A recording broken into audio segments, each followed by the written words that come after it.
Thank you, Yasser. Maxim, an important victory for you, but not an easy one. In fact, it felt like at some point you might have been even in trouble. How did you assess this game? I thought after I played this horrendous move G3, I was worse, which I see now this is move true. G3 is absolutely true. I was trying to find a way to like get an advantage, but but the solution is much worse than the problem. So at this point, you were playing for an advantage. You yes. thought that you were better. I thought I could be better. I thought I can't. I'm not worse. So what would I do to play for an advantage? I have to stop f4. F4. So to play G3. But then when he played Queen D5, I was like, oh my god. Yeah. But you invited this rook takes C3. You showed him, hey, take on E3. No, that I wasn't worried about. I was worried about present. Bishop E5 here. That was the move I was really. And probably this was the much better solution for him. Concerned, right? because it just stops rook F4, which is my idea about Queen F3. So now I was thinking, okay, if I play like Queen E2, then a number of moves. Bishop D4, notably, was what I noticed later, and then that's the main one. Yeah. But F4 is also pretty good. But but so no Queen E2. But so, he took on E3. He took on E3. That made surprise you at all? It was very surprising because I thought, I'm playing for a win now, although you weren't worried about the weakness of your king. I wasn't worried. No. Not typical GM level, you like the material. Well, first of all, I like material, and secondly, yes, my king has squares, and the best you can hope for is some perpetual. So why would this be in trouble? Yeah, rook D5 was a mistake, huh? Yeah. Yeah, but and then I was seeing ideas like, would I play Queen C4 here? No, is that what I played? Maybe, Queen C4 works as well. Yeah. Is that what I played? Yeah. This and is then rook E8, although there are other moves, but now. I think the execution part was pretty good. Very clean. Okay, good. Thankfully.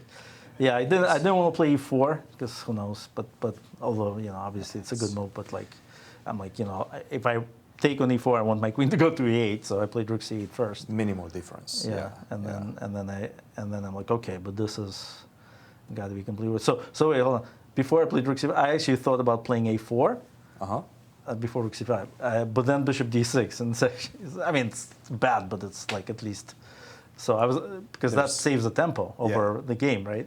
Yeah. Not to play rook, but then I had to worry. I'm like, okay. Then you have to worry about some transitions. Who knows who's faster? But I've been doing some studies lately, and moves like A4 prop, come in quite often. So that worked out. And it worked out just nicely after that. The pawn's just queening, basically. Max, an important victory for you with the black pieces. Last year you made it tie breaks. With the white pieces, excuse me. Well, last year you made it tie breaks. You almost won the championship. What is the plan for this year? And did you do some training, a lot of training before this one? I played one tournament, Philadelphia Open, just the Open. In fact, the game went, first 12 moves went like in this game, but then 8 moves later, I won against an IM. So that was pretty much it. But I won on 20 moves, and so I was kind of happy that, I can still figure out an attacking idea. Well, Joel was saying that he actually prepared for every single participant before the tournament. Did you do anything remotely close to that? I probably shouldn't say because that would give away some stuff. But good, kudos to Joel. That sounds a bit excessive to my ears. Not to me.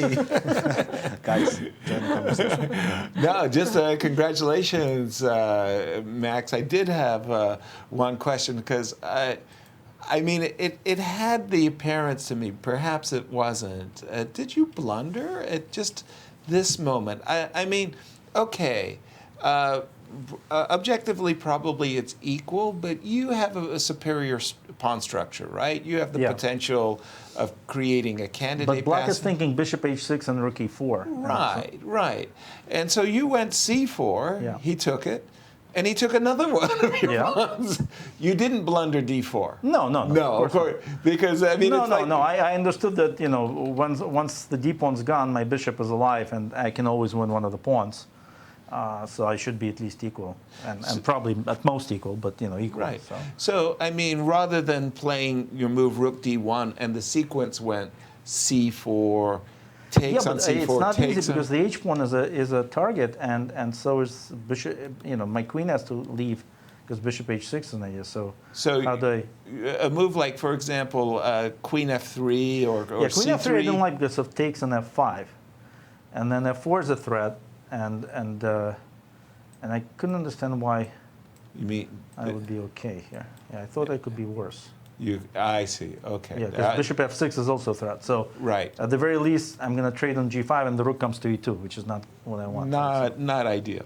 Not ideal. I mean, not a way to play for a win. That's so I said, okay, well, I got to get out of this situation here. Gotcha. All right. Nice.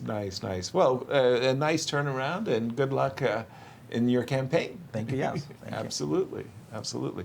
3 decisive.